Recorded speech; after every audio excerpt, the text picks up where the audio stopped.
الحمد لله ثناء لله الصلاة والسلام على رسول الله وعلى آله وصحبه ومن والاه. أما بعد أيها الإخوة أيتها الأخوات ولا ليال دمانتين ملكستو جوكتان وأن سلامي السلام عليكم ورحمة الله تعالى وبركاته. إن شاء الله ستنكب الله سنهي ما أنت وحان كهذه دونا موضوعي كصاب سنة إن شاء الله أنكم بلن قاضي إن كهذا الله كصاب سنة إن جغرافيا إن سياسية يكون ميران لبدينا وطن جيبوتي iyo Soomaaliya iyo dhibaatada ka jirta maaragtay dalkeena insha Allah ta'ala marka taas baan ka hadli doonaa haduu Ilaahay dhahdo tabaaraka wa ta'ala.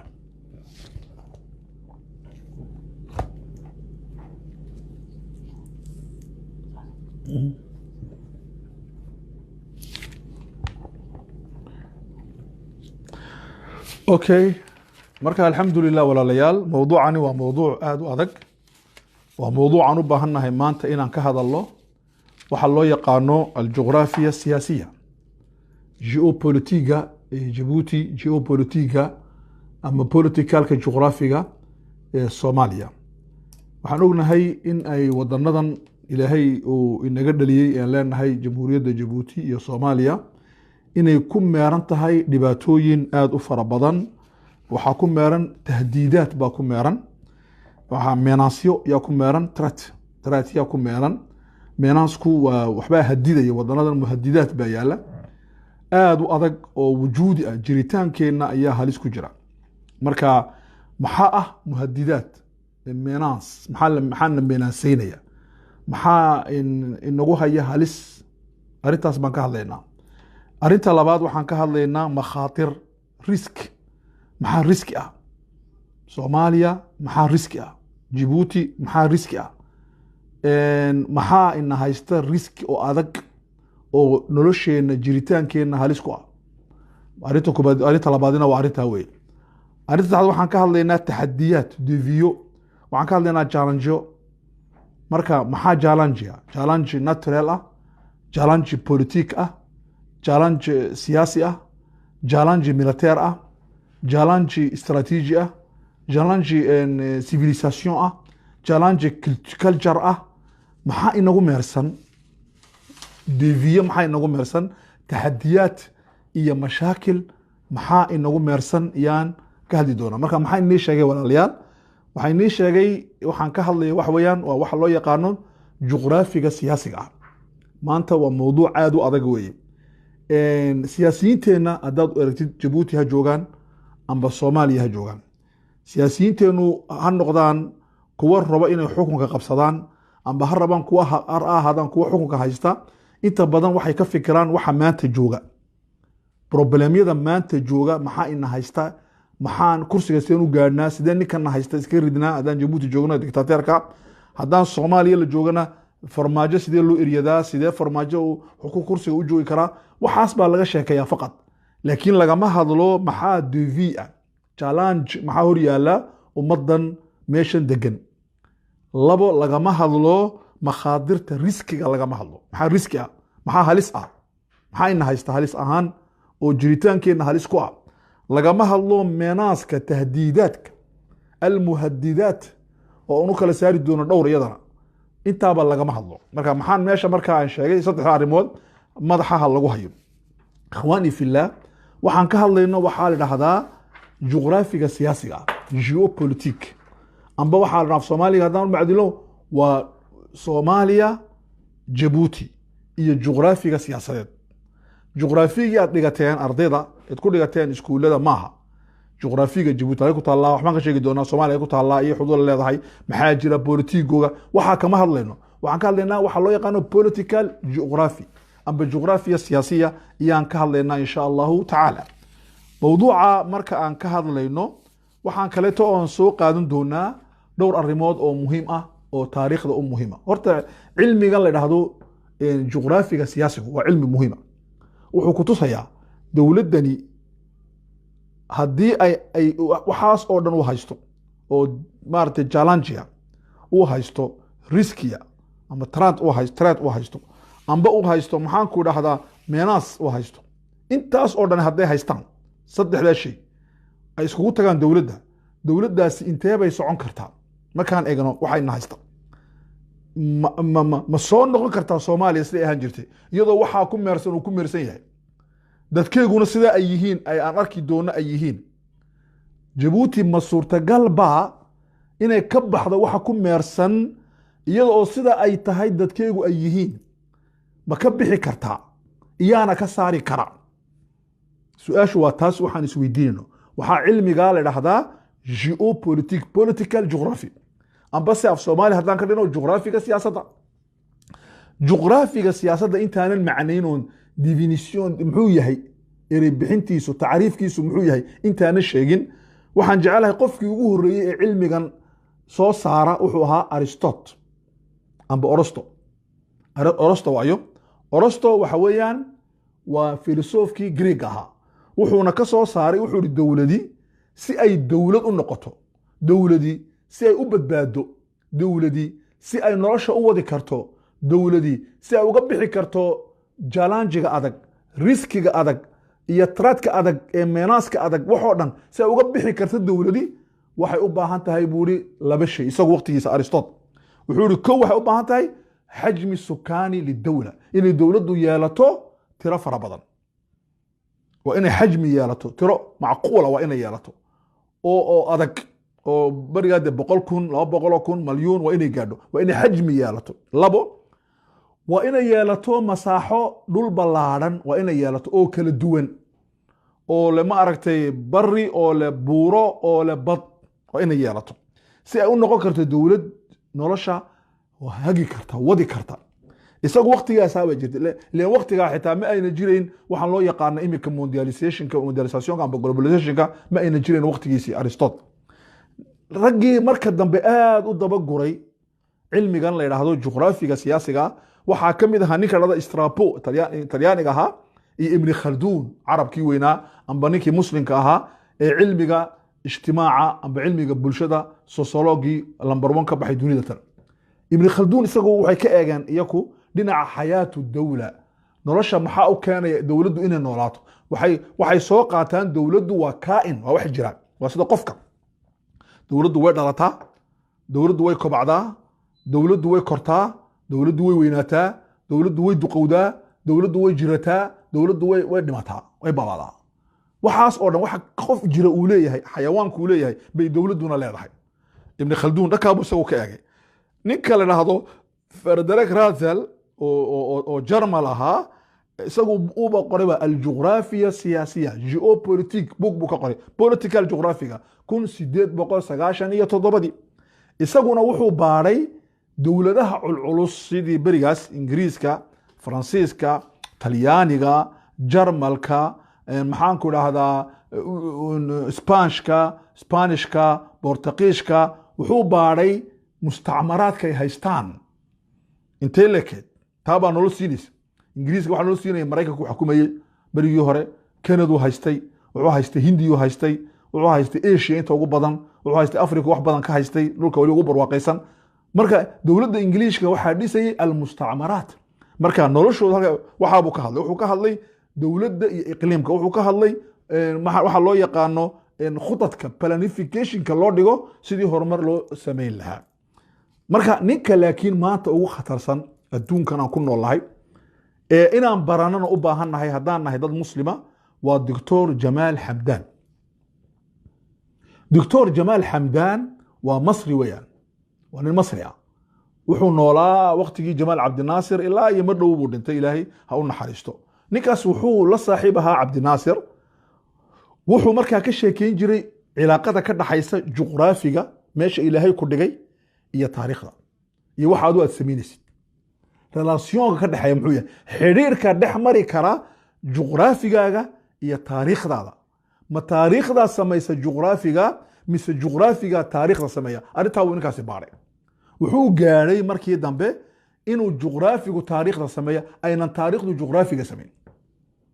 وأرين عجيبة نكاسي إلهي وحا ومركا وسيا نكا وكهذه دونا وحال جمال حمدان وحوليه بوغان بدن وحا كميدا شخصية مصر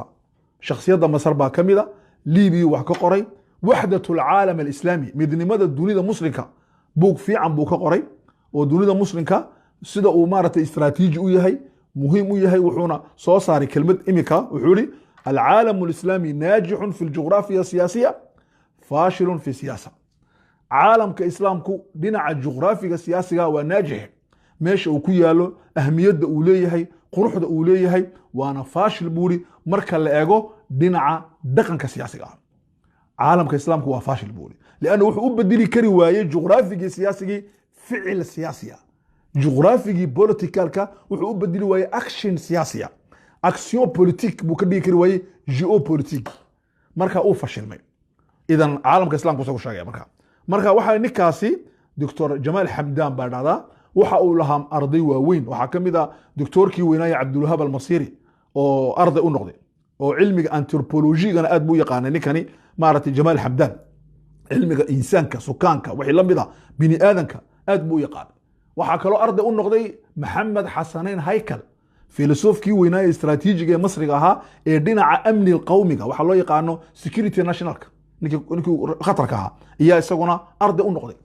waxa arday u noqday Xasan Xanafi ninka doctor filosofka Masriga iyo isaguna arday u noqday waxa arday u noqday Sayf Abdul Fattah professorka weyn ee jaamacadda dhiga maartay Al-Qaahira ee imika qaxootiga ku ah dalka Turkiga idan waxa weeyaan Jamal Hamdan waa nin abqari ah waa nin lama arkaan ah waa nin dunida ku yar waa exceptional waxa markaa u baahanahay inaan kaasina wax badan isha ku hayno okay waxaanu imanaa markaa imika muxuu yahay cilmiga la dhaahdo intaana Soomaaliya aan dul fadhiisan Djibouti aan dul fadhiisan maxaa haysta oo riski ah oo halis ah maxaa maartay devi amba challenge oo haysta maxaa maartay hadidaya oo aan oran karnaa waa tahdiid oo maartay waa menace maartay waa la menacenisa ambase waa threat oo no threat Djibouti iyo Ethiopia Djibouti iyo Soomaaliya maxaa jira markaa ka hadal waxaan jecelahay inaan definitionku muxuu yahay taariifku muxuu yahay cilmiga la dhahdo cilmiga juqraafiga siyaasiga ee hadalka socon kow inaan kala hadhin waxay dhahdaan culimadu taariifku wax weeyaan waa cilmi waa connaissance lagu barto jaamacadka Soomaha akademiyada waliba barigii hore lagu dhigan jiray dagaalkii labaad kadib baa la joojiyay in lagu dhigto jaamacadaha waxay dhahdeen maaha cilmi waa ideolojiyad dadku wax ka dhaadhicinaya way joojiyeen laakiin waa lagu soo laamay goorma lagu soo laamay markii midowga Soviyetig uu dhacay waxay ogaadeen ahmiyadda weyn oo cilmigan leeyahay Ukraina markii diraaseeyeen wadanadan qooqaaska ee ka go'ay Ruushka markay diraaseeyeen wadanada Afrikaanka iyo cilaaqada ay isla leeyihiin Asia amba Europe leeyihiin markay diraaseeyeen Mareykanka iyo badweynta oo dad adduunka u dhaxayso haysto waxaan oo dhan markii la eegay waxa cilmigan waa muhiim geopolitigu waa muhiim amba political geographigu waa muhiim okay marka cilmigan maxaa la taariifina waa cilmi wali indhaha ku fura dabeecadda nature-ka u dhaxaysa xiriirka u dhaxeeya juqraafiga iyo siyaasadda si guud maxaa ka dhaxeeya relation maxaa ka dhaxeeya xiriir juqraafiga aad degan tahay Soomaaliya degan tahay iyo siyaasadda Soomaaliya maxaa ka dhaxeeya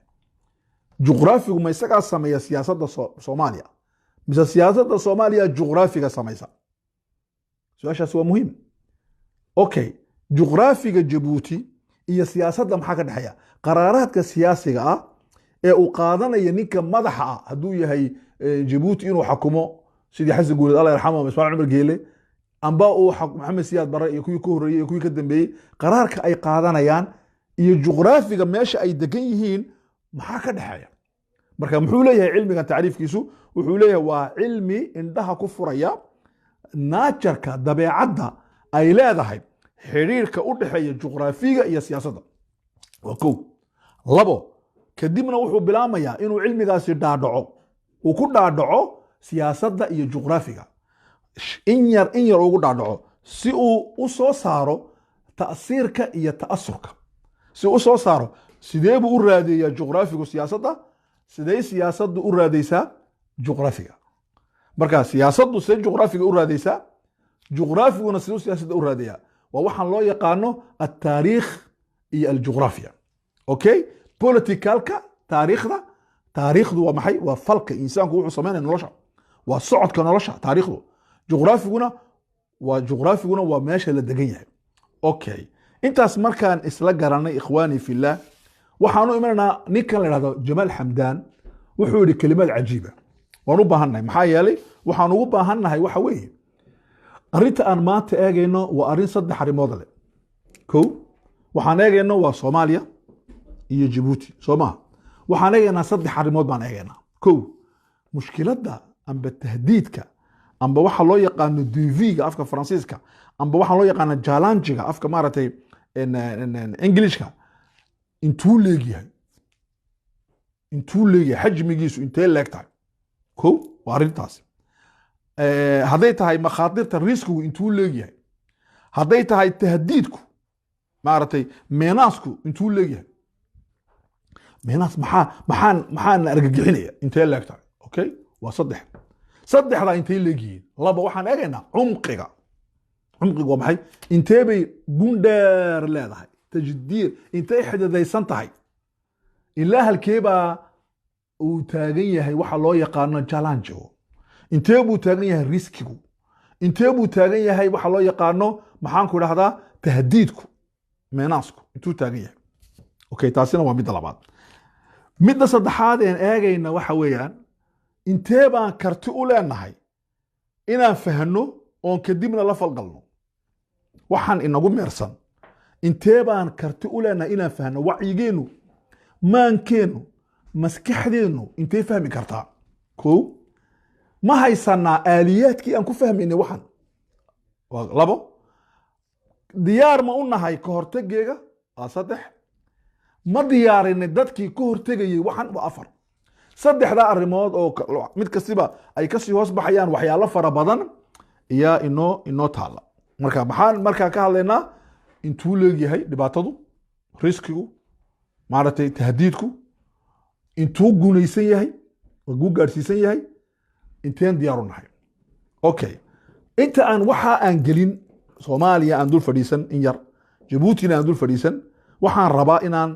inii sheego دكتور جمال حمدان waxa uu ka yiri juqraafiga siyaasiga ila anagu waxaan u baahanahay inaan wacyi yeelanay juqraafiga siyaasiga anu waxaan ku noolahay magaalada Boorama ka soo qaad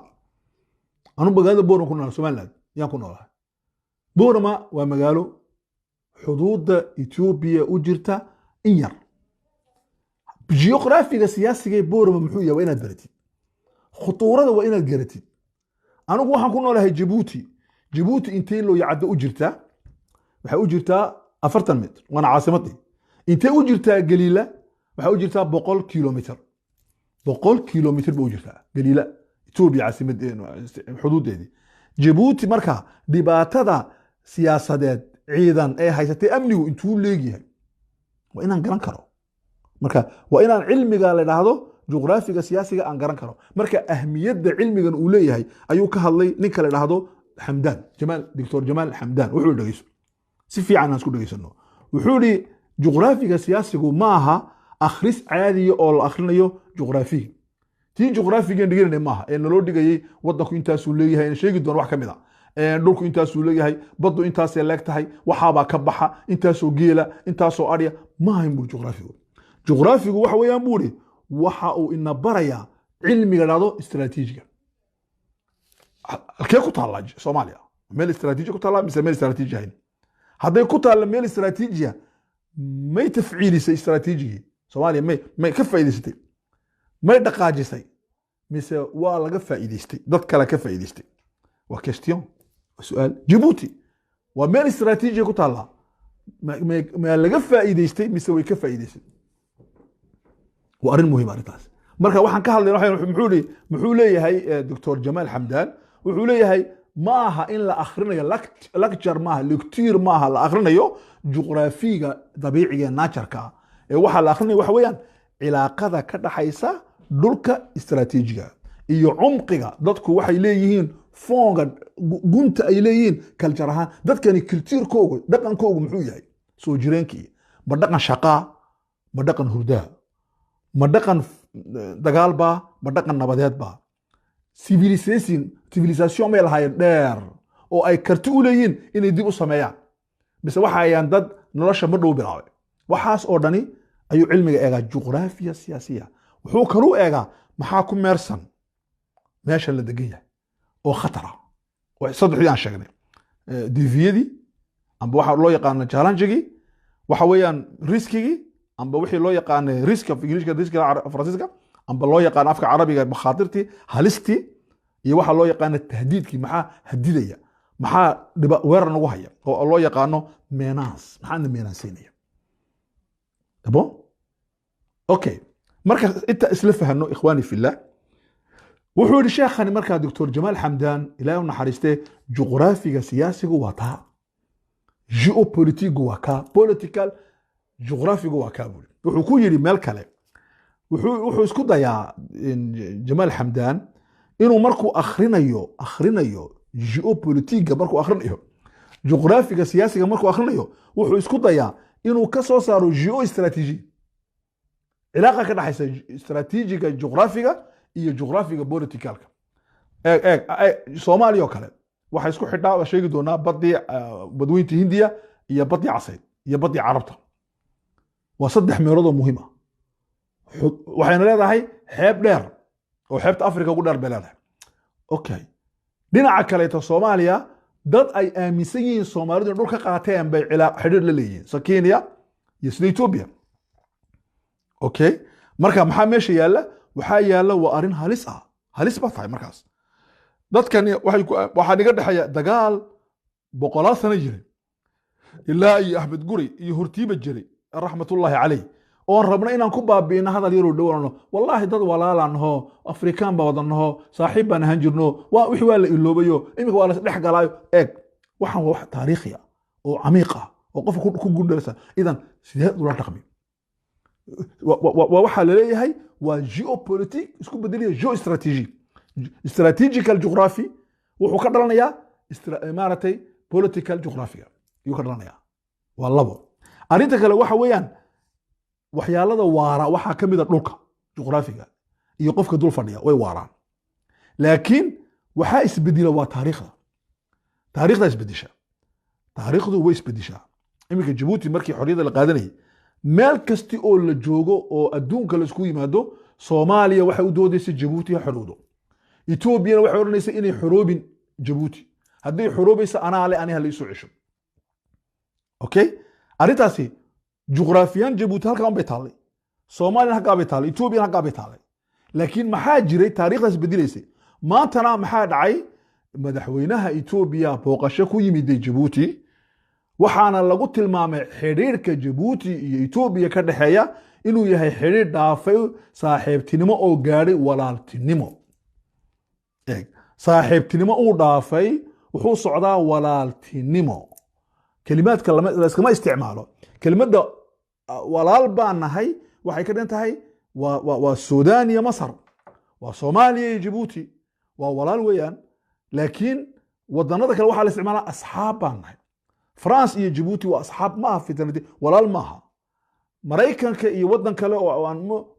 waa asxaab yihiin sadaqa siyaasiya laakiin ukhuwa shaqiiq siyaasiya maaha walaal maaha kelmadda walaalnimo la iskama isticmaalo marka walaal baan gaadhnay baa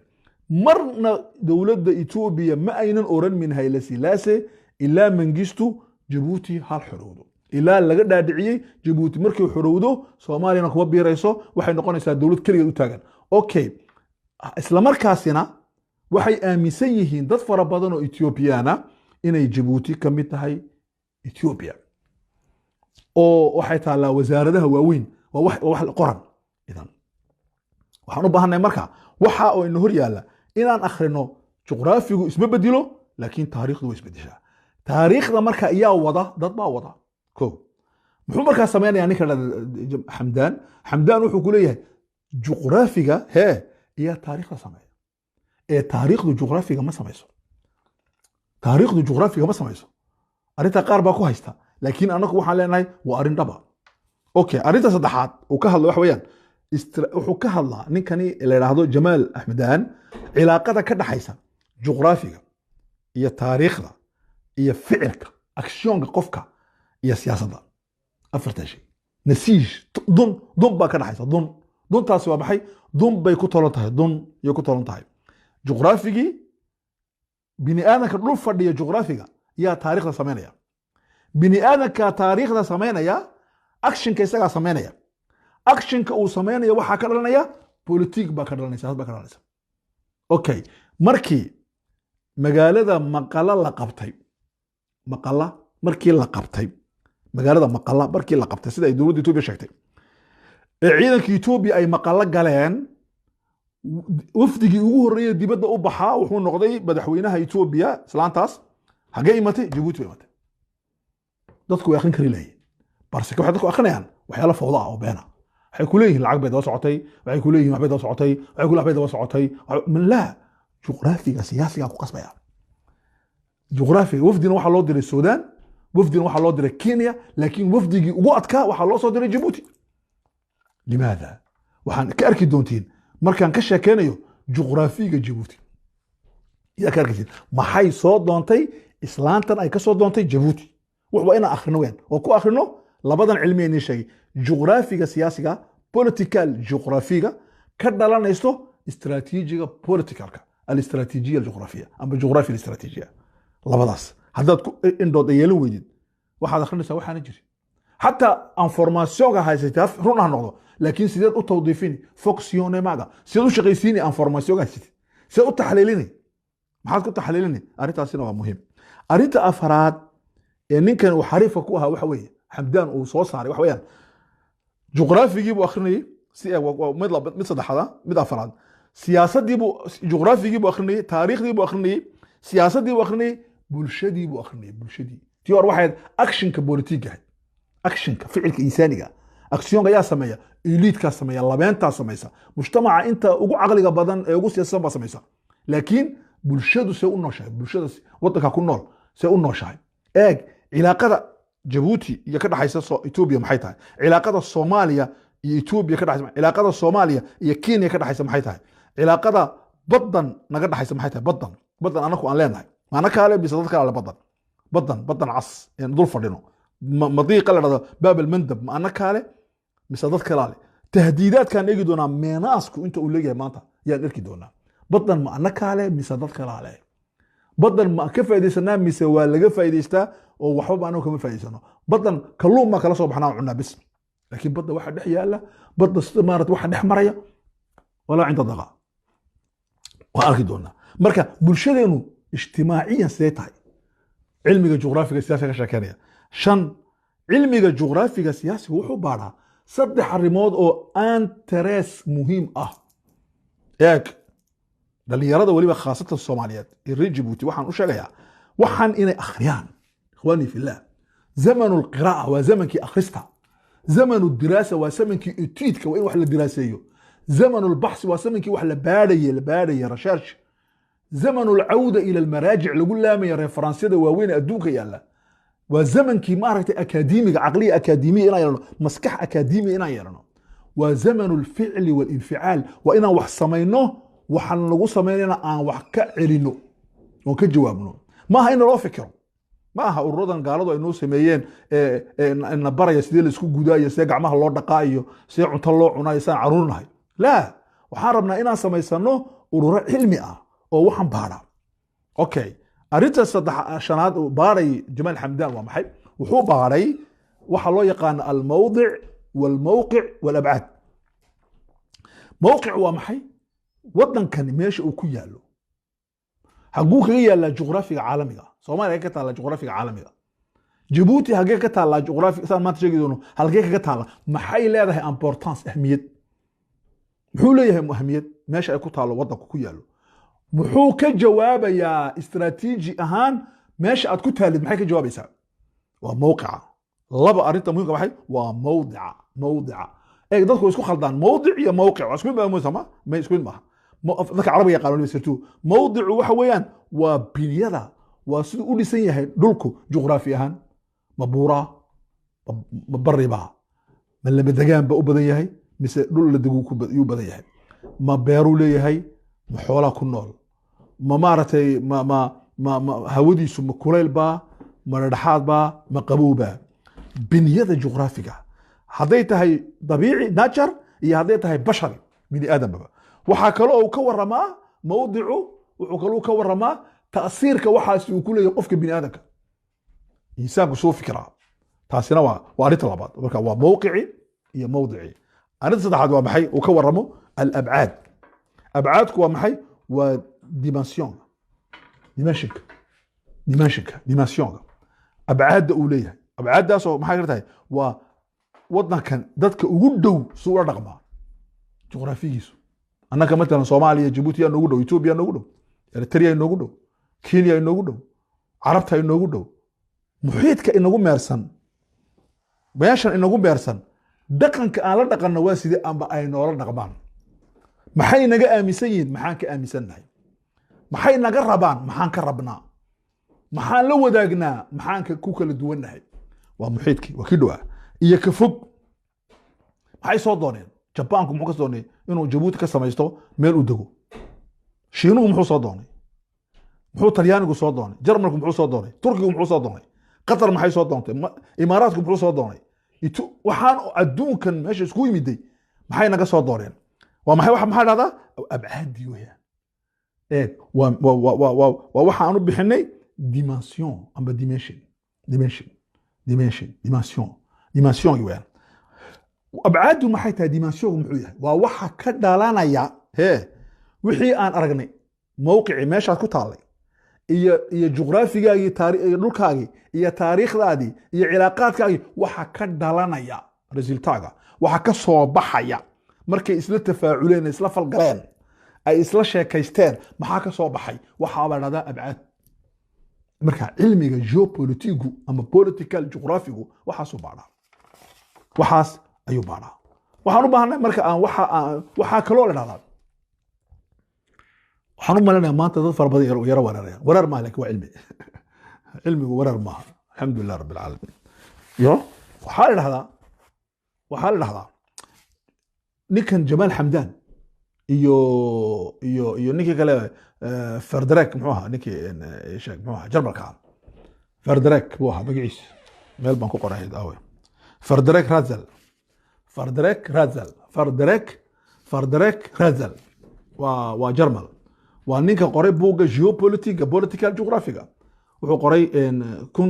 1897 ninkaas iyo jamaal xamdaan waxay arkaan juqraafiga siyaasigu magac buu bixiyay magacan waa muhiim maxay yidhaahdeen waa takfiif istiraatiiji lisiyaasa waa takfiifku waa maxay waa xoogeyn la xoogeynayo cilmiga istiraatiijiga oo lagu xoogeynayo dhinaca politic marka laga hadlayo waa inaad yeelatay caqli istiraatiijiya haddaad ka hadlaysay siyaasad wadaad ahaw waranla ahaw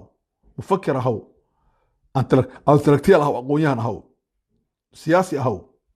iqtisaadi ahaw nin economicalka baadha caalim bulshada baadha ahaw waxaa dooni ahaw haddaad ka hadlaysay siyaasad waa inaad yeelatid maan istiraatiijiya waa inaad si istiraatiiji u fikirtid sida la dhahdo cilmi dhahdo SWOT waa inaad ku fikirtid SWOT waa maxay as W ama WOT maxayna tahay waxay ka tahay inaad garatid niqaad ulquwa muxuu wadankanu leeyahay puwanyo amba dhibicyo xoogeed muxuu leeyahay dhibicyo daciif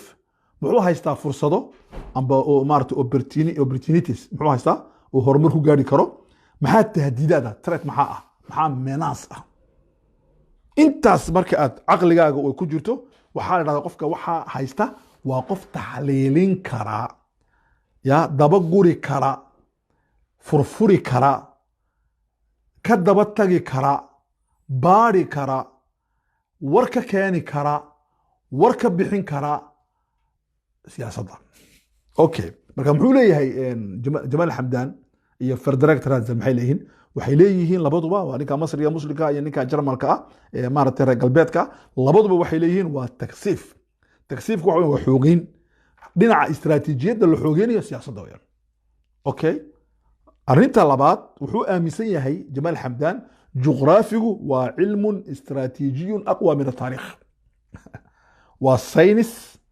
istiraatiijiya oo ku xoog badan istuwaarka haddaad ilaahay ku dhigo meel muhiim ah oo juqraafigaagu muhiim yahay waxaad halis ugu jirtaa cadowga waxaanad fursad u haysataa inaad awood noqotid labadiiba waa seef laba af leh cadowgana meeshan uu doonaya inuu yimaado isagoo istiraatiiji leh meel dhowta Israel dhado Yahuudiya wuxuu sheegay 28 sano ka hor in uu Djibouti cilaaqa lala sameeyay Yahuuda iyo Israel iyo Djibouti Ismaaciil Umar Gelmad waa la wareystay wuxuu yiri annagu wax cilaaqa lama yeelana Israel bay 28 sano ka hor ayaan dhameynay buuri waxaan dhameynay inaan furno waxa loo yaqaano maktab tijaari ah sidii Qatar oo kale amba Mauritania oo kale maaha safaarad inaan furno maktabku waa xafiis bayع mushtar xafiiska bayع mushtar waan furaynay uu dhici waayay laakiin waxaan u bedilay buuri inuu jiro uunan jirin xafiiskii mana jiro laakiin uu jiraa Ismaaciil Mageelina wuxuu yiri Israel Djibouti way yimaadaan way ka shaqaystaan badayada buuraha yaga dhulka oo dhan laakiin cilaaqa lama yeelana ilaa ay Falastiin dhulkooga ay siiyaan dhulka ay siinayaan ma dhici karayse ilaa ay daado Falastiiniintu aqbalaan dhulka yare loo tuurayo saas uu yiri Ismaaciil Mageelina dadoo la wareysanay okay laakiin uu diiday inuu cilaaqa isagu qalay ninkani arinta labaad wuxuu yiri Sacuudiga iyo Imaaraadku waxay ka shaqeynayaan in Djibouti ay noqoto dawladaha Carabta ee cilaaqaadka dabiiciga ah ee natureka aan la yeelanayno okay marka muxuu raaciyay maaha muhiimku waxan maaha muhiim waxani waa Carab oo dhan hooyan doonaan Israa'iil oo tagi doonaan iyo Muslim oo Afrikaan oo dhan ilaa ay baraarug labaad soo socdo uuna bilaabay laakiin taas maaha muhiimku waxa weeyaan muxuu yiri muxuu waxa markuu hadlay muxuu raaciyay waa tan wuxuu yiri baarsa limaada لأن جيبوتي ودل مهم dhinaca istiraatiijiga waxaana meesha muhiimka wax weeyaan waa baddaas oo ah meesha dhada baab al-mandab inaan halkaa tagno waa muhiim لأنه waxaa mara buuri boqolkiiba 28 dhaqaalaha dunida meesha yar marka inaan tagno waa muhiim idan Israa'iil waxay ka fikiraysaa maadaama waxay ka soo mara Sinaa waxa jida qalaadka Swiss oo ku soo weecanaya Djibouti وأنا هلكا أنا أن فريسنو ما ها إني مراكب تدو مران وأنا فريسنو يا إسرائيل باني قال هذا وأنا يهودا مركزي كلمة دا سوي إذا مركز ما وجدنا جغرافيكو مركز محلنا وعلم استراتيجي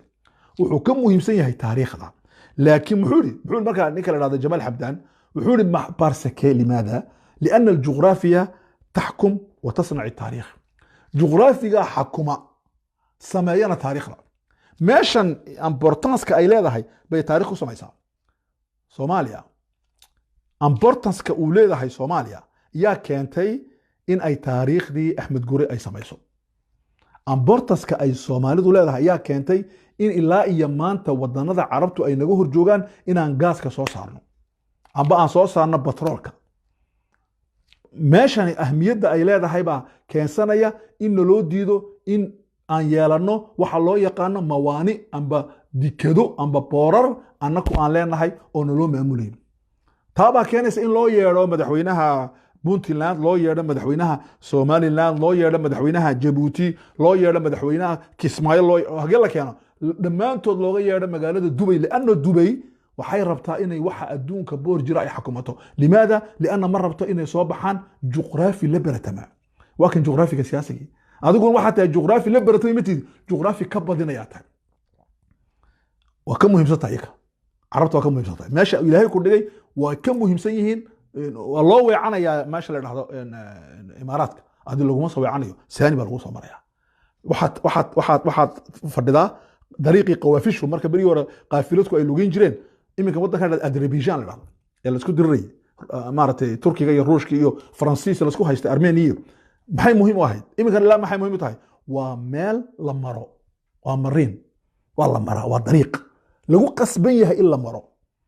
maadaama uu dariiq lagu qasban yahay uu yahay waa geopolitics waa muhiim maxay isku bedeshay strategical geography isku bedeshay maxay noqotay marka meel taariikhda sameynaysa adiguna maxaa tahay Djibouti iyo Soomaaliya meel saas tahay sabab lagu imanaya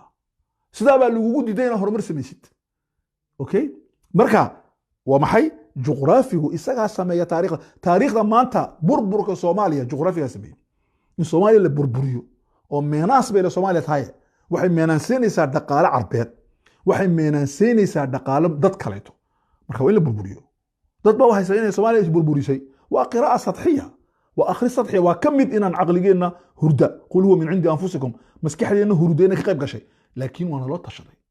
تلادانا وانا اقبل قابليه للاستغفال ان للسيحي يا نقبل marka taasina waa muhiim weeyaan marka muxuu yiri odaygani Jamaal Xamdaan juqraafigu ma sameeyo taariikhda ma ina khaldamin juqraafigu isaga sameeyo taariikhda isaga ana xukuma laakiin buu taariikhdu ma sameeyso juqraafiga لأن جغرافيو اسك سي جيري بنادم هورتيبو سي جيري جغرافيو انا كنت سوماليدا ايمن دولك سومالي اسك جيري الا انا مرو بان مانه افر كون سنه شكون لح كون 8 كون سنه كدغ مرو مان مانه كهورنا وجيري دوك عربت مرو ما يمادوك عربت وجيري شينو مر من بنادم وي ايمانيين وي سو ترميين marka anaku intaana iman dhulka uu jiray marka juqraafigu taariikhdu juqraafiga ma sameeyso bini aadamku juqraafiga ilaahay ba juqraafiga sameeyo laakiin juqraafigu isaga sameeyo taariikhda ahmiyadiisa keenaysa muhiimadda uu leeyahay iyo waxa keenaysa waxa uu maartay iyo maartay meesha uu ku yaalo ayaa keenaysa okay intaas markaa ka baxan ikhwaani fillah waxaanu imanaa mawduuceena eeg Soomaaliya waxay ku taalaa geeska Afrika geeska marka la hadal qaado waa Soomaaliya cilmiyan لكن marka la iska sii wado waxa lagu darayaa Djibouti waxa lagu darayaa Eritrea waxa lagu darayaa Ethiopia waxa lagu darayaa Kenya laakiin geeska xaqiiqigu waa Soomaaliya waa sida geesku waa sida marka sida waxa aan waa Soomaaliya saa iyo sida Somaliland Soomaalida kale la isku daray waa geeskaas marka geesku waa dhulka hadii la yiraahdo dadka Soomaalida hadaan oranaa ee shanta gobol deganna waa geeskiiba waa yaka weyn marka dhinaca maxaa waqooyiga galbeed xiriir waxay leeyihiin maadaama Somaliland dad fara badan baa oranay Somaliland sheekh muxuu hadlay Somaliland anigu mucaaradna kuma lamana jira kamana soo horjeedo jiritaankeyga maxaa yeelay iyaka xaq u leh in isjirsiyaan iyo in isjirsiyaan taas hore aan uga hadlay waxaan ka hadlay wax weeyaan dawladda la ictiraafsan yahay adduunku maanta caalamka la ictiraafsan waa Soomaaliya okay Soomaaliya jamhuuriyadda Soomaaliya waxa kala wadaaga dhinaca waqooyi galbeed Djibouti okay waa muhiim juqraafigaas dhinaca koonfur galbeedna waxa kala wadaaga Kenya dhinaca shimaalka waqooyigana Soomaaliya waxa kala wadaaga khaliijka Cadan iyo Yemen dhinaca bariga maxarada sharqiga waxa kala wadaaga waxa jira baarata bariga waxa kala wadaaga Ocean Atlantica amba badweynta Hindiya dhinaca galbeedkana Ethiopia okay Soomaaliya marka iyo la leedahay xiriir marka aan soo ururino waxay la leedahay Ethiopia waxay la leedahay Kenya waxay la leedahay Djibouti waxay la leedahay Yemen oo bada dhex taalo iyo bad waxay xiriir la leedahay marka badda laga tago adduunka Carabta iyo Hindiya iyo la leedahay Iran bay la leedahay intaas oo dhan cilaaq la leedahay okay marka Soomaaliya waxay taasirisaa ama ku taasura waxaas oo dhan Soomaaliya wad ogtihiin waa 6,730 maartay 6,737 ballarkeegu Soomaalida oo kilomitir weeyaan Soomaalida hawadeedu waa saxraawi yani waa hawo dhexaada inta badan oo maartay meelaha qaarna aad u kulliyiin meelaha qaarna ay dhexaad yihiin qabow ma noqoto Soomaalida inta badan waxay noqotaa dhexaad iyo kuleel Soomaalidu waxay leedahay waxyaalo Ilaahay siiyay oo material premier dabiiciya oo badan waxa kamid ah xoolaha waa dawladda koobaad geela lo'da waa dawladda ugu horeeya ariga waa dawladda koobaad waxa soo dhan halka hore ku jirna Soomaalidu kalluun baan leenahay aan cad Soomaalidu waxay leedahay gaas bay leedahay ninka la yiraahdo Anwar Ishqi waxaan ku dari doonaa meenaaska tahdiidadka Anwar Ishqi waa ninka ka shaqeeya mukhaabaraadka Sacuudiga waa la taliyaha boqorka arrimaha amniga wuxuu leeyahay macahad sare oo istiraatiijiya waa ragga ka shaqeeya sameynta xiriirka ninkaas wuxuu sheegay gaaska yaala ugaadeenaya ilaa Soomaaliya inuu yahay bad gaas baa yaala laba naft baa petrol baa yaala badda iyo barigaba waxaa jira uranium baa jira Soomaaliya uranium baa jira waxaa jira naxaas baa jirta xadiid baa jira waxaa jira milix aqayraha marka dadka Soomaaliya ku nool tiradu waa muhiim meesha inta laagay 673 oo France ka weyn ya Francisca waxaa ka weyn soomaaliya. soomaaliya faransiiska ka weyntahay iyadoo ka weyn faransiiska. waxaa ku nool faransiiska 8 milyan, laakiin anaga waxaa ku nool 15 ilaa 20 milyan oo qof. oo intaa soomaalida tiradu inkastaynan jirin statistic rasmi ah ilaa maanta official ah oo la sameeyey. waxaa kale oo jira waxay soomaalidu leedahay bad dheer, xeeb badeed aad u dheer oo lagu qadaray wax ka badan 3,000 nin oo badda ugu dheer qaaradda Afrika. okay, taas waa Soomaaliya. Djibouti markaan imanno, Djibouti waxay ku taallaa iyaduna xeeb bay ku taallaa dhinaca bariga qaaradda Afrika. waxay xiriir dhow leedahay geeska xiriir dhow leedahay. waxaa ka soo xidha ka soo gooya jasiiradda carabta oo iyaduna meel istaraatiijiya dhinaca saanska iyo dhinaca diinta iyo civilization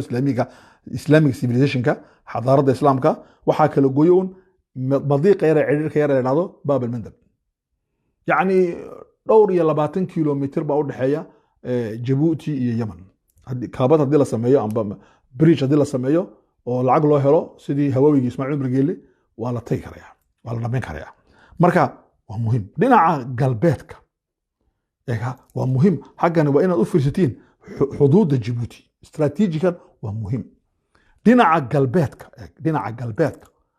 Ethiopia ka xigta, koonfurta haddana Ethiopia iyo Soomaaliya ka xigta. dhinaca waqooyiga waxaa ka xigta Eritrea Ethiopia. dhinaca barigana badda carabta. marka maxaa aragnay Ethiopia waxay tahay saddex xuduud bayna leedahay. saa bay noogu meersantahay Ethiopia. Djibouti saasay ugu meersan tahay. yacni waxaan ugu jirnaa waxa loo yaqaano maaragtay musallas, 3 meelood baan ugu jirnaa.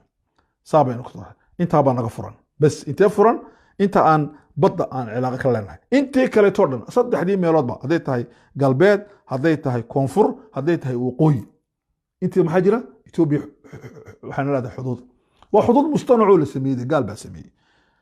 okay, Djibouti waxay leedahay bad dheer oo ilaa 314 ah maaragtay kilomitir ayay leedahay. Djibouti waxay ku taallaa iyadiyo Yemen waxay gacanta ku hayaan matiiqan cidhiidhiga baab al-mandab. meesha yara cidhiidhiga ah ee lagu qasban yahay in la soo maro waxaa dul yuurara si cilmiya Djibouti iyo waxaa dul yuurara Yemen. Eritrea dhinaca ka soo yara gasha, laakiin waxaa run ahaan u yuura waa Djibouti iyo Yemen. okay, muxuu yahay markaa waxaan aan ka hadalnay juqraafiga? waa juqraafiga Soomaa.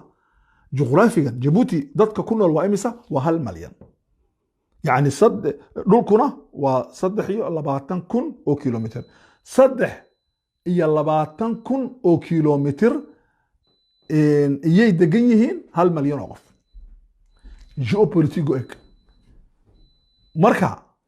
waxa ugu horeeya ee ka soo saarano hadday tahay Ethiopia iyo hadday Soomaaliya tahay, waxaan ka soo saarano wax weeyaan waa 60 arrimood. 60 arrimoodi waxay galayaan taxadiyaad, defi ama challenge, waxay galayaan risk, waxay galayaan menace amba threat, tahdiid. 60 arrimood sheegi doono. kow, arrinta koobaad number 1 waa maxay? dhul weyn oo dad yar ay degan yihiin. tanaasub male kama dhaxaysa cilaaqo dhulka iyo dadka. dadka way yar yihiin, dhulkuna uu yahay. taasi waa mid. takhiif bashari ma jiro. takhiif bashari bini aadam badani ma jiro. maxaa jira marka? waxaa jira juqraafi wafratun juqraafiya wa nudratun bashariya. waxaa loo yaqaan cilmiga dhaqaalaha. waxa juqraafigeenu waa ballaaran yahay. Djibouti haba yaraataba, laakiin marka loo eego Djibouti qof waa Kuwait oo kale, waa Qatar oo kale, waa Bahrain oo kale, waa wadan yar, laakiin dadka ku noolna way sii yar yihiin. waa cidlo. hada yusamma nudra insaaniya. dadka yar. Soomaaliya dadku yar yihiin, laakiin dhulku weyn yahay. oo garan Soomaha xataa dhulka Soomaalida Ethiopia ogaadeen loo yaqaano waa dhul weyn, laakiin dadku yar yihiin. marka waxa cilmiga juqraafi waxa loo yaqaanaa nudra bashariya, nudra sukaaniya iyo wafra ardiya. dhulkii oo ballaaran oo wax kastiba yaalaan iyo yaraan dhinaca bidaaga. marka taasi waa number 1 xajista. waa number 1 waa nudra. okay, number 2 waa maxay? waxa weeyaan mawqicun استراتيجي استثنائي waxaan ku naalaa meel istiraatiijiya oo exceptional ah ma aha mowqicu ma aha istiraatiiji un sida matalan ka soo qaad oo kaleeto yaman oo kale waa mowqic istiraatiiji mato laakiin istisnaa'i maaha waxaa kaloo ka soo qaadaa masar oo kale waa mowqic istiraatiiji jiddan waa meel la yidhahdo waa istiraatiiji maarata très fort aad bay istiraatiiji u tahay laakiin istisnaa'i maaha waa laga maarmi karaa laakiin meeshan meel laga maarmi karo maaha إذن واستثنائي واكسبشنال ماشي إلهي ندغاي صدح أريد صدحادي ومحي أن كلا سو بخاينو أريمهان waxa inagu meeran waa tahdiidaad wujuudiya waxa inagu meeran ee loo yaqaano meenaaska inagu meeran waa meenaas jiritaan waa meenaas qaarkood aaminsan yihiin inay ku leeyihiin oo adigu islahayn waxa kamida inay dad fara badan akhriyaan waxa la yiraahdo 100 مليون oo bilaa bad ah sidee u haystaan 15 مليون amba 1 milyan bad soo haystaan waa sax ma idan waxa meesha yaala wax loo yaqaano tahdiid meenaas ba yaala arinta afaraad tahdiidku waa threat afka Ingiriiska waxa yaala meeshan oo halis iyaduna imanaysa waxa weeyaan waxa yaala wax la yiraahdo waxa yaala barwaaqo غير caadi ah gaas baa yaala waxa yaala petrol baa yaala waxa yaala uranium baa yaala Djibouti waxa yaala dahab wala qariya dahab baa yaala ama wala gurtaaba waxa yaala maartay bad kalluun fiican leh waxa yaala xoolo غير caadi marka waxa yaala wax badan oo mawaarid ah materiaal ah isku bedeli kara civilisation iyo horumar tanmiya sameyn kara كاني كرا إنان كبع دقالة أو كاني كرا كبع سياسات كاني كرا هجام سياسات وكذا على قارضا يا مجلس كذا أوكي تاسنا محي كانسا وحي لا ده هاي أريت أفرادنا واتهويا أريت شناد محي أريت شنادي وحميش جرا وحويان وحاجرا وحلا يقانو جد لهذا قات جاد مرة بجلس قات جاد مرة أو مميت استراتيجي أنا ما أقارن قيل لو راحست خمري وكلا ما خمري قالت وعبان لكن خمري قالت وعبان وقت محدد حق المحاكو جرا وجيد دلاية سيدي مخدرات كي شينها وكبا بيه ماوسيتي دتك لبا مليون دلي يعني راشا كساري جيد كان وحو سمايا وقاتل عن بهدات روحت هذا ومخدر اجتماعي برشدي مسيحية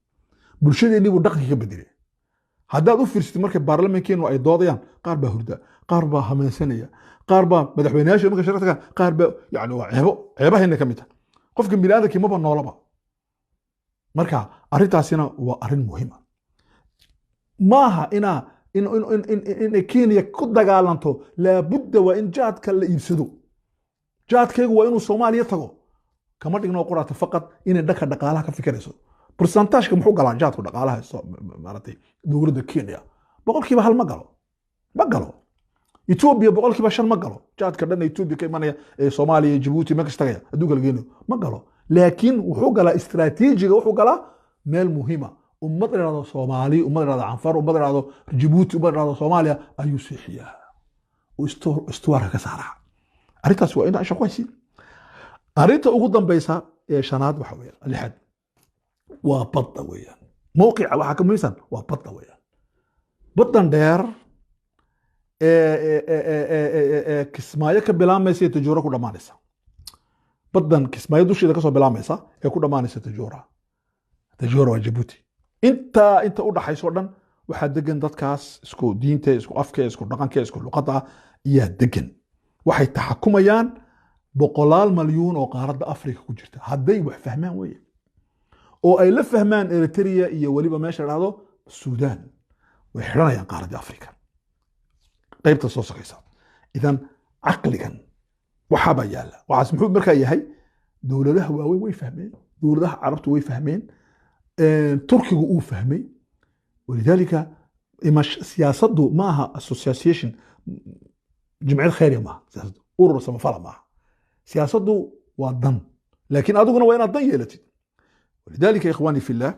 وحانمي كوئبنا موضوعا مهم كان وأنك قبل يدونا وإقرأ نقول لأنه وان صومنا إن شاء الله رال نقطة جزاك الله خير وان كبح يحدثه بس اللي فهمنا ملايا جغرافي سياسي وافهني ميناسكين وافهني أهمية علينا وافهني وحاول معنا جيبوتي يا صوماليا يا سويسرا يا بل هالكن إلى أجا ومهم جدا كو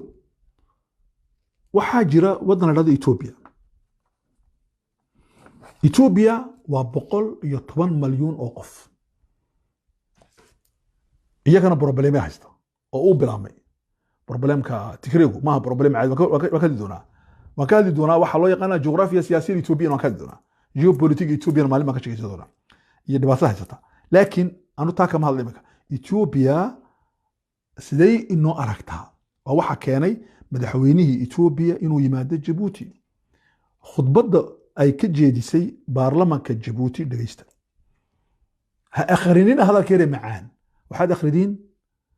سطور تمحا ودحيا ما بين السطور لبو maxay tiri saddex maxay sidii afar waqtigan muxuu ahaa siyaaqa zamaniga degdegan muxuu ahaa muhiim jiddan okay labo waxaad aragtiin madaxweynaha ra'iisul wasaaraha Itoobiya wuxuu yiri Soomaaliya annaku waxaan ugu talagalnay inaan burburino inta aanu animan buri iska saaray isagu dawladii Tigreegu way burburisay Soomaaliya khudbadu ka akhriya barnaamijka weeyaan ani ma waxa la sagay laba wuxuu yiri Soomaaliya waan qaybinay marka dawladahan la yiraahdo federaalka la yiraahdo Itoobiya samaysay wuxuu Soomaaliya waan qaybinay waa labo saddex wuxuu yiri waxaan dawlad dhaqamaa Soomaaliya ama qoran baba isagoo duu xitaa oran qoran baba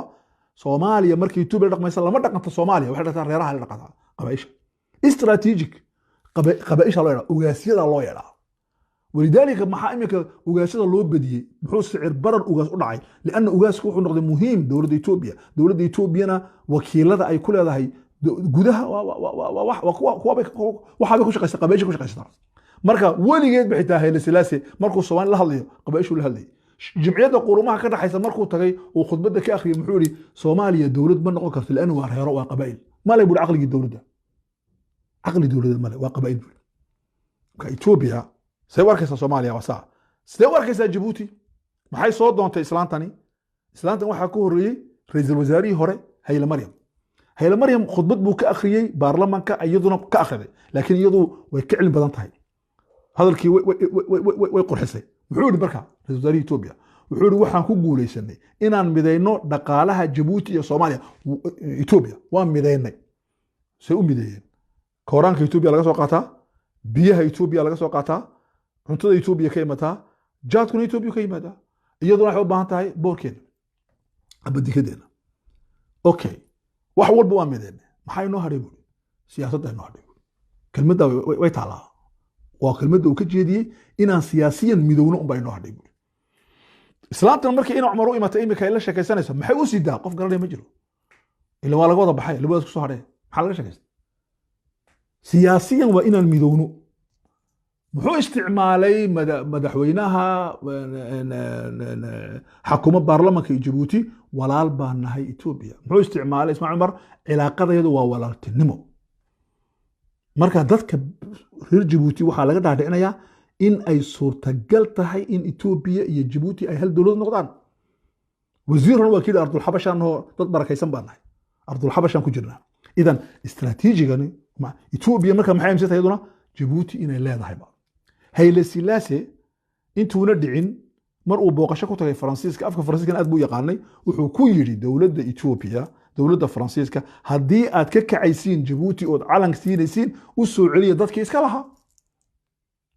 waxaan ka maqlay nin siyaasiya magaciisa kama sheegay oo reer Djibouti wuxuu iga yiri markuu gumaysigu yimid geeska Afrika wax dal siyaasadeed waxa jiri jirtay uun dawladda Itoobiya maadaama ay Itoobiya jirtay Itoobiya loo ictiraafsan yahay Djibouti inay leedahay marka Faransiisku ka soo qaatay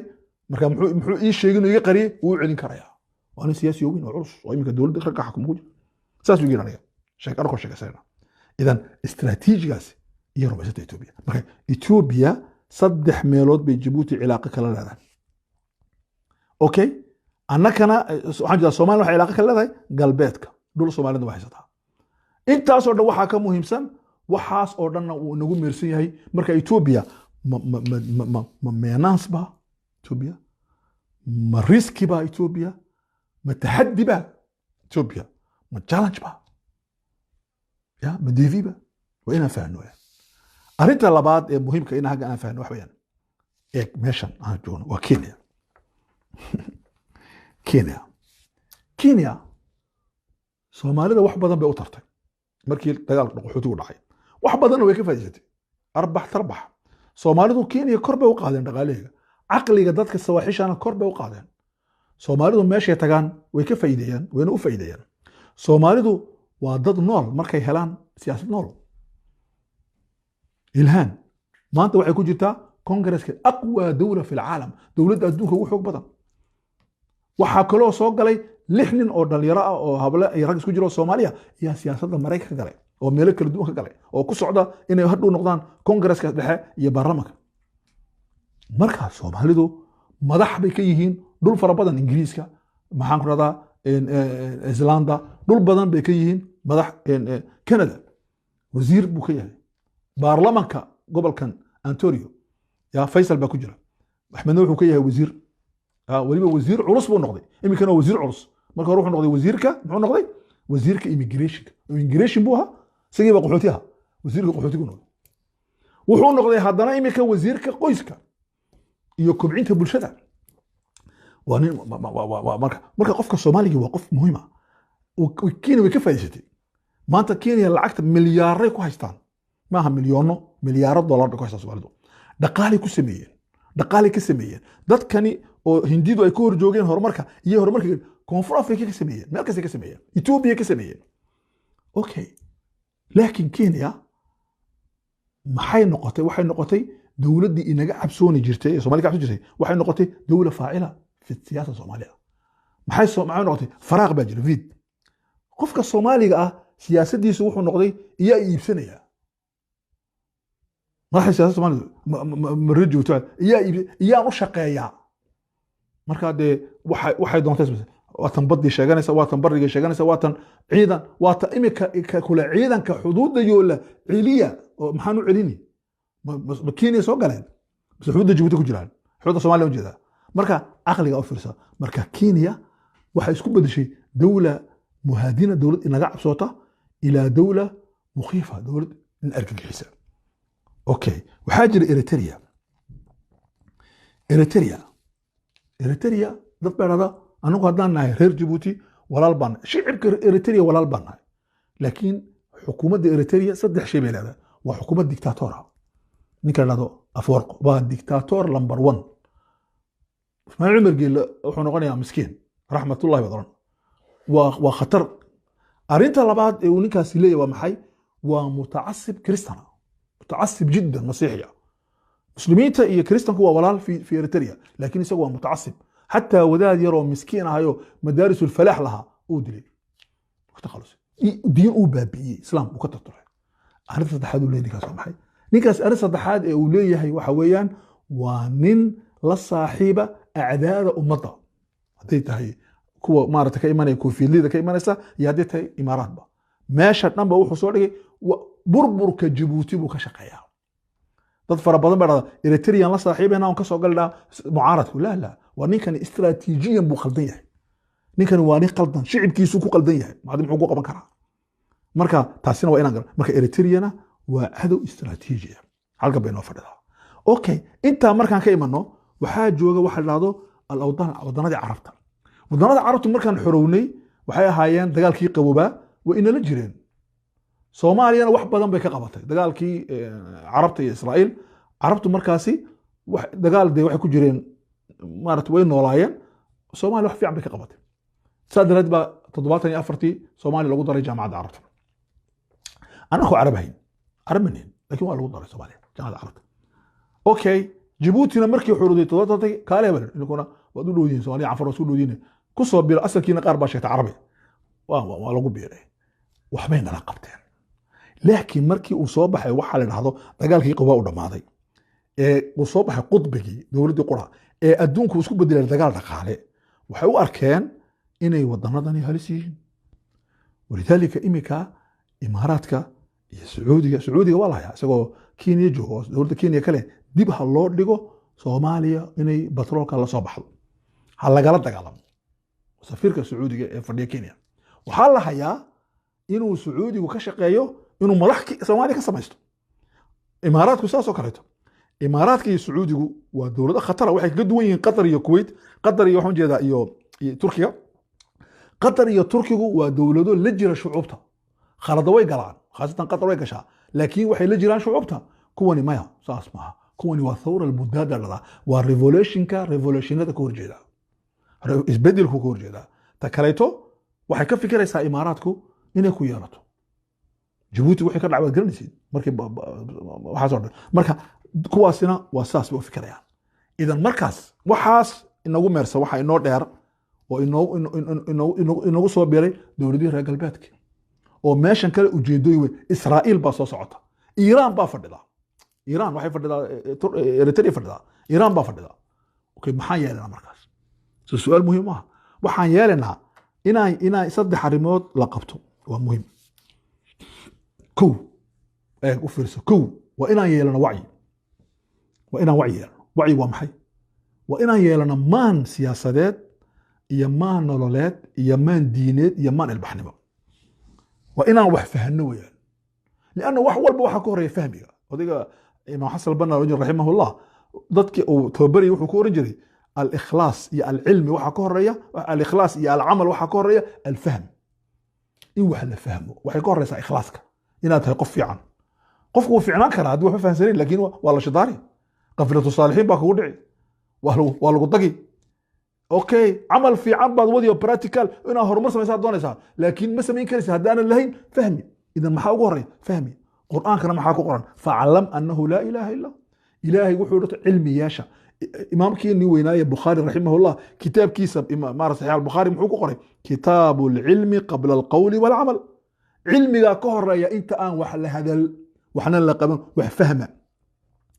محو إلهي مركي ونبي محوها النبي موسى عليه السلام مركو إلهي بري محو رب اشرح لي صدري ويسر لي أمري وحلل عقدة من لساني لماذا يفقه قولي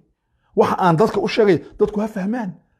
ولذلك الرئيس شعيب ما يقول هذا النبي شعيب ما نفقه ما فهمنا واحد هذا مركا قفك بنادك وضعي هدونا فهمين مقال هذا قلت يرى دير قال باي سو قرب مقال شيخ ودري نغ سو غابي waxay doonayaan cocktail ma waxa dhada sandwich cilmi sandwich ay doonayaan ay yarcunaan waxay yaro sheeka bari leh doonayaan la wa ina aqoon murakkaba adag oo cilmi la wa ina baratid la budda min al-ilm la budda min al-fahm والدنيا سي أسعتها وحاربنا أريتنا وحان سمين دونا سمينار كان لي بلان قادي وان جوجو وحان نقول دونا دادك ودنبان اسكا دغيسو دونا تضبط الله سيديد حلقه يا سو سعوته او سياسه iyo islaamka siyaasada sharci waxa loo yaqaan oo samayn doona insha Allah waqti dhow usbuuca dama bilaabi doona siyaasadaas markaan ka hadlayo iyaan ugu talagalay inuu barto waxaan ugu talagalay inuu barto waa qofka siyaasiga ah annaka siyaasigeenu سياسة وكشقيستا سياسي معها ليس سياسيا سياسي معها سياسي وأيو إيميكا بيضا بفر مريكو دورتي بيضا وسياسي ترامنا وسياسي ترامنا عليه فيجن دادك عد دادك كريستانيزميكا دادك مارت أصولينتا إني وطن كان حكمان فيجن بيضا نمحو ليه والديمقراط وقوش وبدح سنة أركتبوا ليه ماكرون أركتبوا ليه سلام كان نوعه أركتبوا ليه لكن أنك كوين وما حيرتو ما هي رؤيتك بل waxaan dhageystaa Soomaalida marka la wareysanayo madaxdooda siyaasiga lama weydiiyo war aragtidaadu maxay tahay Soomaaliya sariifta uga saari waxa ka horeeya dhibaatada visionka ka horeeya ma hiya ru'yatuka kayfa tafham al-awdaa kayfa taqra si wax aqrinaysa nibba maalin dhawaad ka sheekeynay qabyaalada Soomaaliya dhibaato kuma hayso laakiin dadka dhibaateeyay ma waxaas waa sheeko berli سياسة صوماليا قبيلة دولباتك كويسة لماذا؟ لأنه هو ماشان أفضلنا هاي الدولة هو نقصه في رجلين مركز تاسيوميدو كذا مركز محن قام كرنا محن إنه وحفة فهمي جوا وعمل ولذلك محل هذا أعمال الفكر فكر كشيء قديس هذا إعمال الفكر شقيسين تفكرية الأعمال الفكرية بقولنا أعماش فكرية كارل ماركس سياسي وها أو سمي نظام مركزية لكن محوك سمي أعمال فكرية اوكي هرتزل ninka loranayay ee yuhuudda sameeyey ee dowladda saarida 1879 magaalada Pal Swiss bay ku shaqeeyeen wuxuu yiri bacda 50 sano sataqum Israa'iil konton sano kadib Israa'iil way kici doontaa ninkaasi muxuu ahaa mufakkir buu ahaa filosof buu ahaa Herzl laakiin muxuu ahaa aragti vision buu lahaa Israa'iil goorma kacday 1974 ay afartan iyo todobadii waa kontonkii sano ma ilaahay buu ka yimid wuxuu yiri bacda 50 sano sataqum Israa'iil konton sano kadib Israa'iil way kici suu gartay suu kici Israa'iil konton sano kadib okay taasina waa mid labaad marka maxaan rabnaa waa ninka siyaasiga reer Djibouti marka madaxweynaha Djibouti ma tid shalay wuxuu la saaxiibaha okay waa dinamigo wax fiican shalay wuxuu la saaxiibaha qolada la dhahdo maxay haydeen Tigreega maantana Tigreega uu qabanaya xidhaga lacagtii Tigreega dhan buu qaatay maantana uu guray uu jajibinaya eeg vision ma jiro siyaasad ma jirto aragti ma jirto aragti dhaxaad aragtida Swiss oo kale Swiss maxay samaysay marka Djibouti waxa uu wuxuu dhahay ilaa naxariisay anagu dhaxaad baan nahay dhaxaadnimadu waa falsafad meel bal ma raaco waana lagu ekaada laakiin ma sameyn karno aragtay iminka ismaac ma geliso u dhaqmo marka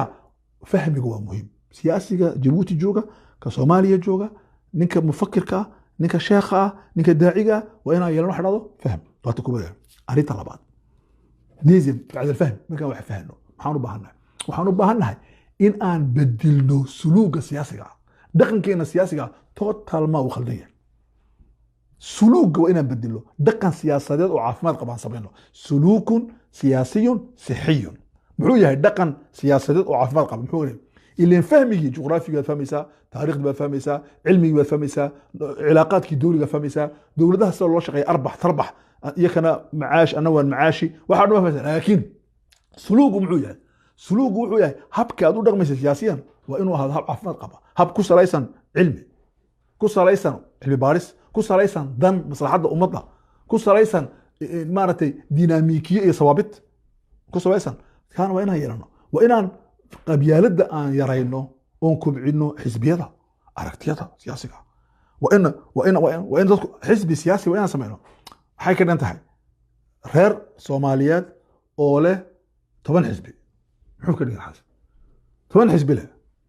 isku ma karayaan aragti hadii la sameeyo wala isku imanay aragti samee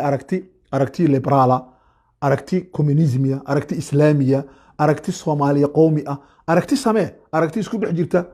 Erdogan sidoo kale sida ma aragtay maxaan ku radaa Mahathir vision samee political oo lagu raaco ama lagu diido laakiin ha sameeyni wax dhado anu reer ka baan ahay de yaa imanaya suluk siyaasi ma waxaas eeg la dagaalanka dadka laxaad kala wax u qabadkooga iyo ismaac ma ka fikiray wuxuu ka fikiray Umar inuu dadkan maxaa dhahdaa baahida gaarka ah inuu wax u qabto uu waayay qof uu shaqada u dhiibo Sweden buu tagay ninuu adeer u yahay buu ka soo qaaday waxaas macnaheedu waxaas mas'alad baa waxaas suluk siyaasi ah waddanka inta le baa ka weydi qof kale oo waxaan qaban kara oo baahi gaara leh isaga ay keenay may ninkaasi wuxuu iska joogay Sweden meeshan uu ku dhintay Djibouti baa waan aqaanay oo kaaga laakiin waa soo qaaday xaqanaad keentay ninkii waa wasiiradu ka sareeya wasiiradu xukuumada marka limaada maxay ka dhigtay waxaan waa suluk siyaasi oo khaldan dadka marka loo sheego waxaan ku leeyahay sheekh qoloqolo ma aha waxaan qoloqolo waa arkaysaaba limaada imso qof waxa jirta reer Djibouti oo aqoon leh oo barnaamijka qaban karta oo ahayn dadka adu qaraban ku isagu ha gargaar waa nin reer Sweden ha yimaado gargaar ha bixiyo laakiin laysa hada huwa sahih ma taas arinta labaad waa taas suluk waa inay waa dhaqan siyaasi oo caafimaad qaba arinta saddexaad waa maxay arinta saddexaad aan u baahanahay maanta waxa weeyaan in aan u bedilno meesha aan deganahay ee mafcuulka aan ku nahay wax la soomaaliyo inaan u bedilno meel aan ka faa'iidsano inaan aqliga ninkii xukumi jiray waddanka la dhahdo Qatar Tamim Abihi Hamad boqorka wuxuu yiri Qatar waa waddan yar eegta baasho oo fiirsada Qatar waa waddan yar قال بقت بقات يربع أربعة قدر ووضن ير وضن كان ير قدر له وحوليه هي قاس لكن مهمة الدنيا مات سير مهم قرية حول لبار ما بقى فكر كو وحسمي قناة هذا الجزيرة قناة الجزيرة waddankii yaraa wuxuu ka dhigay qanaalkii aljaziira muhiim jiddan. jaziira markaa tii labaad bay samaysay, maxay samaysay? aqoonyahankii dunida o dhan bay soo jeedatay. ila suluug buu qaatay markaa, dhaqan siyaasadeed oo cafad ah buu qaatay. waddankii wuxuu ka dhigay waddan muhiima. ninka la dubay xukuma maxamed raashid wuxuu yidhi gaas iyo saans baad leedihin, laakiin maxaad samaysaa? wuxuu yidhi waxaad samaysaa cabqariya la imaa. muxuu la yimiday magaaladii dubay wuxuu ka dhigay magaalo dhaqaale oo wax lagu isku weydaarsado oo istiraatiiji ah. dubay markaa maxay soo jeetay? lacagtii dunida iyo turistigii dunida qalado badanna way ka dhaceen, laakiin wax badan bay keentay isbedel. okay, ninka turkiga xukuma erdogan wuxuu yidhi sideed turkiga uga saartaa mashaakilkan uga dhigtaa dowlad culus? wuxuu yidhi taariikhda cusmaaniyadii soo noolee. okay, qof walba wuxuu ka fikiraa cabqariyad, meel cabqariyatu lmakaan, cabqariyatu zamaan, cabqariyatu waxbaa jira fikra. waa inaad wax keentid, qof waddankaaga u bedila wax uu ku noqdo wax weyn ood cadowgan iska celin kartid. annaga marka cabqariyadeenu maxay tahay? soomaaliya iyo jabuuti cabqariyadeenu waa meesha weeyaan,